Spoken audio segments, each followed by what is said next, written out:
Добар ден, краток преглед на вестите во 15. ДУИ одржа конгрес кој според најавите треба да води кон сериозни поместувања во раководството на партијата, откако интегративците не освоја ниту едно градоначалничко место во своите бастиони низ земјава на локалните избори. Прво, избор на владата со двојно мнозинство.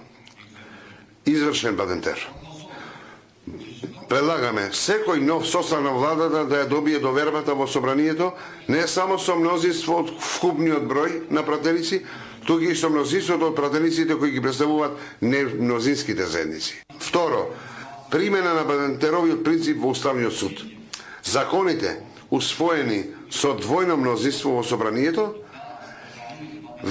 основа на Бадентер не смеат да бидат поништени од Уставниот суд без двојно мнозинство и во рамките на судскиот состав. Трето, продлабочување на децентрализација и локалната самоуправа.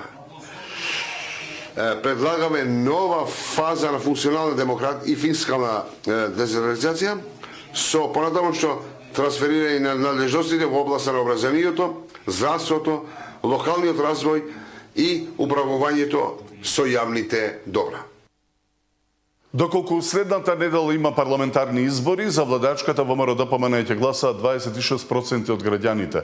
За опозицијската СДСМ 9,6%. На трето место е коалицијата на ДУИ со 8,9% и веднаш заднеа коалицијата вреди 8,2% од испитаниците, покажува последната анкета на ИПИС. Најголема доверба во политичарите граѓаните имаат во премиерот и председател на ВМРО-ДПМН Мицковски 27,3%. Следен е лидерот на ДУИ Али Ахмети со 9%, а на трето место е лидерот на СДСМ Венко Филипче со рейтинг од 5,1% од испитаниците. Позитивно мислење за работата на владата има 26,1% од испитаниците. 26% со одговор до некаде позитивно, 23,4% негативно, а 17,9% до некаде негативно. Целосна поддршка за системот безбеден град, односно поставување камери за мерење на брзина и други сообраќајни прекршоци, има од мнозинството од испитаниците 63,9%. 12,6% одговориле до некаде да, 7,5% не, воопшто 5,2% до некаде да. Истражувањето на Институтот за политички истражувања Скопје спроведено преку телефонска анкета меѓу 15 и 18 декември годинава на 1114 полнолетни испитаници на ниво на државава.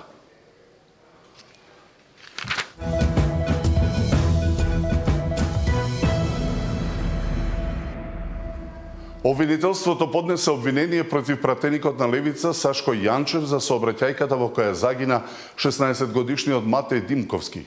Се товари за тешки дела против безбедноста на луѓето и имотот во сообраќајот. Според обвинителството, Јанчев, додека управувал со автомобилот Hyundai Tucson, не се придржувал на прописите и со тоа го загрозил јавниот сообраќај и го довел во опасност животот и телото на луѓето. Тој непрописно свртел со возилото без да се увери дека тоа може да го направи без да ги загрози другите учесници во сообраќајот. Во тој момент во возилото удрил мотор Ying без регистарски ознаки и без градени светлосни уреди, со кој управувал 16-годишниот Матеј Димовски. Јавниот обвинител увидел дека Матеј, кој го возел моторот, не поседувал возачка дозвола, ниту тој, ниту неговата сопатничка не носеле заштитни кациги. Како резултат на повредите здобиени при несреќата, 16-годишникот почина, а неговата 13-годишна сопатничка беше тешко повредена. 65.492 денари му се потребни на едно 4-члено семејство за да го покрие најосновниот трошок месецов. Пресмета Сојузот на синдикати. Според нивната пресметка, декември е поскап за над 300 денари споредено со ноември. И натаму домашниот буџет најмногу се троши на храна и пијалоци. 23.648 денари. Најголем скок пак има во делот на облеката и обувките, каде е забележено месечно поскапување од над 140 денари. Но ако семејството живее под кирија, бројките се менуваат. Тогаш нема да им требаат 65, туку над 80.000 денари. За жал, невидлив е растот на цените, растот на вредноста на производите и зголемената сиромаштија кај граѓаните токму за креаторите на политиките, без да преземаат никакви мерки. Животот од месец во месец станува се поскап и веројатно нова година се честита можеби со највисоки цени, а не ниски плати. во Македонија од нивна страна. Тоа што е евидентно е дека цените на храната, цените на облеката, иако во моментот имате акции и попусти на голем број на производи, повторно се зголемуваат и тоа е, мислам дека веќе застрашувачки. Охридските хотелиери задоволни од исполнетоста на капацитетите во пресрет на новогодишните празници. Градот блеска во новогодишно руво со исполнети ресторани, а во очекување на туристите за најлудата ноќ во годината. За оваа нова година многу рано се продадоа хотелските капацитети, крај на октомври бевме целосно исполнети.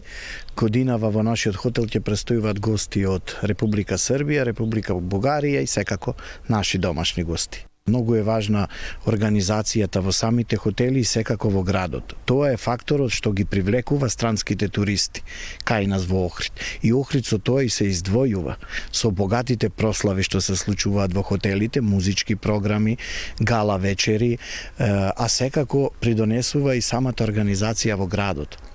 Декорацијата, програмата за нова година на плоштад, целокупниот амбиент. Значи, тие декоративни елементи се многу важни за чувството, за радоста кај посетителите, сепак станува збор за новогодишни празници, божични, односно за јануар полн со празници. Така да сето тоа има големо влијание и токму под таквите елементи, богати програми во градот и во хотелите, токму тоа е она што ги привлекува туристите кај нас во Охрид.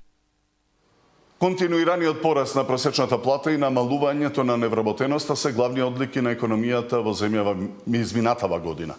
Според експертите останува проблемот со недостаток на зелени и дигитални вештини, што ја намалува конкурентноста на компаниите. А зголемувањето на платите во однос на продуктивноста може да подгре инфлацијата, смета професорот Димитар Николовски. Компаниите треба и понатаму да продолжат да вложуваат во физички капитал, особено во нови технологии, со цел да бидат што е можно поконкурентни на глобалните пазари. Тука секако треба да се нагласи и се поголемата улога на вештачката интелигенција како еден нов тренд во работењето, а не треба да се занемари и вложувањето во човечки капитал, бидејќи тој е највредниот ресурс кој што го има секоја компанија. Како мала економија, Македонија била под големо влијание на глобалните текови кои што во моментов биле неповолни за нас. Се повеќе економската активност во развиените земји се пренасочува кон воената индустрија, а од друга страна имаме пак поголема резервираност на инвестиции во другите сектори од економијата. Тоа се одразува со намален износ на странските директни инвестиции кои што го бележиме оваа година, каде што особено погодени се текстилната, автомобилската индустрија и така натаму. Денеска се одржа 25-тиот меморијален турнир во мал фудбал во чест на загинатите припадници на армијата во 2001 и загинатите припадници на полицијата од настаните во Куманово во 2015. Министрите Тошковски и Мисајловски стакнаа дека токму поради нив денеска живееме во безбедна држава. Нивната жртва не е само дел од историјата. Таа е вградена длабоко во темелите на македонската државност. Тоа е жртва која не обврзува, жртва која не учи дека слободата, безбедноста и мирот не се дадени, туку вредности кои се бранат со храброст, со чест и со највисока лична цена. Нивната жртва не е апстрактна. Таа има име, семејство и приказна. Таа е дел од нашата сегашност и од единината што ќе ја градиме. Благодарение на нивната служба, денеска зборуваме за безбедност, стабилност и држава што продолжува напред. Токму затоа, ваквите настани се важни. Не заради формата, туку заради пораката. Преку спортот и ферплејот покажуваме дека вредностите зад кои тие стоја, како дисциплина, солидарност, одговорност, тимска работа, продолжуваат сите овие карактеристики да живеат помеѓу нас.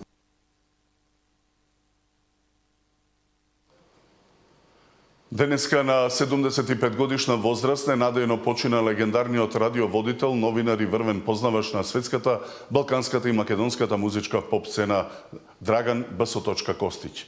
Неговиот препознатлив глас, полн со топлина и неповторлива динамичност, како и неговото енциклопедиско познавање на музиката оставија неизбришлива трага кај бројните генерации слушатели и музичари. Драган Костич не беше само хроничар на музичките случувања, туку и нејзин страстен чувар и промотор, кој на посебен начин знаеше да ја раскаже приказната за секоја песна, секој концерт и за секој музичар. Погребот на Драган Костич ќе се изврши утре на градските гробишта во Бутел во 12 часот и 30 минути.